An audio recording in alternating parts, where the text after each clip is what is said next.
much. We have a number of elected officials. I'm not going to call everybody's name because there's so many, but we have folks from our state legislative delegation, county commission, and school board. Very much appreciate you all being here. On the roundtable today, we have, of course, Governor Bill Lee, myself, Bob Thomas, who is the school superintendent for Knox County Schools, from the Chamber of Commerce here in Knoxville, Rhonda Rice, Keith Wilson, Dr. Keith Wilson, who is also from the schools. He is director of CTE at Knox County Schools. Tim Berry, who is the principal here at South Doyle High School.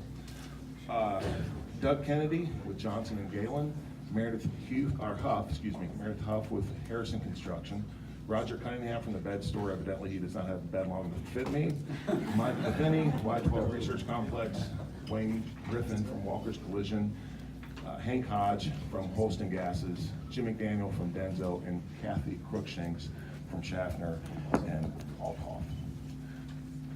It is my pleasure, and I am very proud to welcome Governor Bill Lee here to Knox County.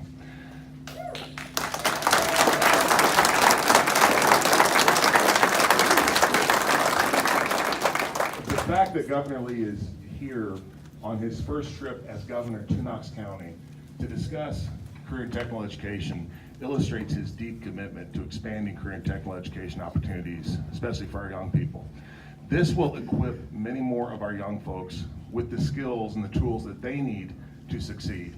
It's also going to equip Tennessee with a workforce that can lead in a global economy. So, Governor Bill Lee, thank you for being here, sir.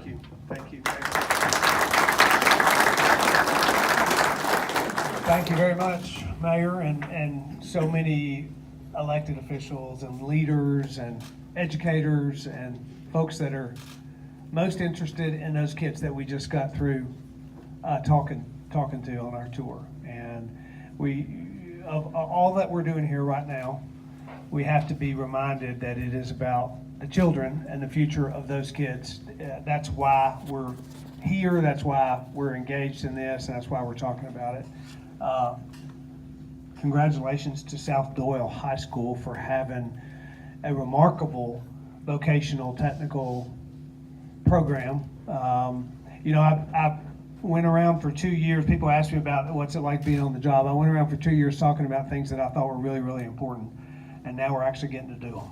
And it's a real honor to find myself in the place that I am in today. And I want you all to know that Maria and I are as honored as we can be, and we are working hard to, in fact, get things done that are going to impact people's lives for good. And one of those is to expand vocational, technical, agricultural, CTE programs. We have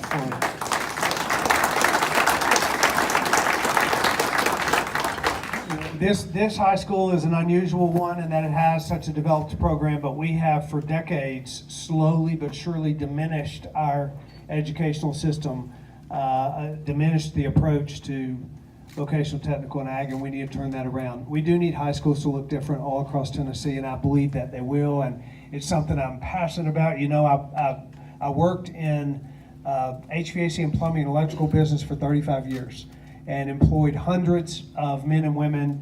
Many of them were skilled tradespeople, welders, plumbers, pipe fitters, electricians. Many of them did not have a college degree, but had very good careers that were making a great family wage. But most of them are a generation that will be gone before long, and there's not much to fill in behind them. So what's happening here and what we're going to do across the state, I think will really be a step in the right direction. In fact, and as you all know, or many of you do, we announced our first major initiative about 10 days ago called the GIVE Act. It's the Governor's Investment in Vocational Education.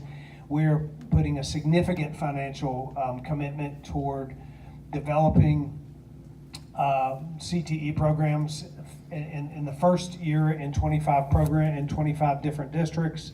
We are expanding the use of state funds for dual enrollment credits for kids. Right now they can get 2, but they're about to be able to get 4. But only if they're enrolled in vocational, technical, agricultural courses. So we're going to expand the opportunities for kids to be that much closer to a career when they graduate from high school. And so I won't say anything else. I love what's happening here. I'm proud to be here to talk further about this, to hear from you.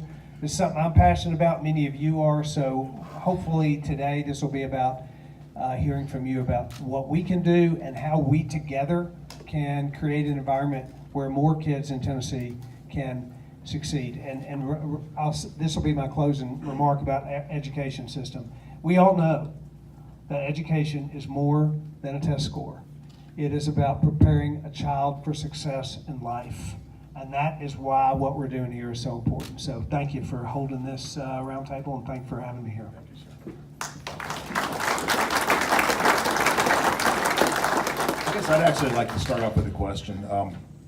This is a great example here at South Doyle High School of what can be done with CTE, but it's kind of the exception to the rule, I would say, statewide. And I think it's vitally important that we have CTE programs also at our inner city schools and at our rural schools. I think the kids there could benefit even more. So what do you foresee in that area, sir? Actually, do I have mic without it? Can you hear me? Can you hear without it? Okay. Well, I think we're going to expand programs like this. We're going to find funding to create CTE programs across the state. But one of the most important things that I think we need to do, I actually sat with a group yesterday that had come to us to talk about a facility they wanted to build that was actually post-secondary around vocational technical, and we had a lot of government officials, we had a lot of educational officials, but what I said to that group is, who else needs to be sitting around the table are industry leaders. And we have that around this table, but one of the things that I think is most important, because I've said over and over again, government's not the answer. Even just the education system is not the answer to really moving and developing a workforce and changing our education system to be aligned with the future. The private sector has to be engaged in a meaningful way. We have to have companies and nonprofits that are willing to engage with us, that are willing to invest their time and their resources and their equipment and their contributions to curriculum.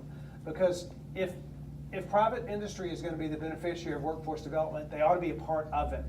And workforce development is pushed down into our K through 12 system. So I think that's one of the things I would encourage each one of you that are in this, that are working together to make this happen, be sure that we have companies, industries, community leaders at the table as we talk about how we're going to build these programs going forward, because that's really how it'll be sustainable.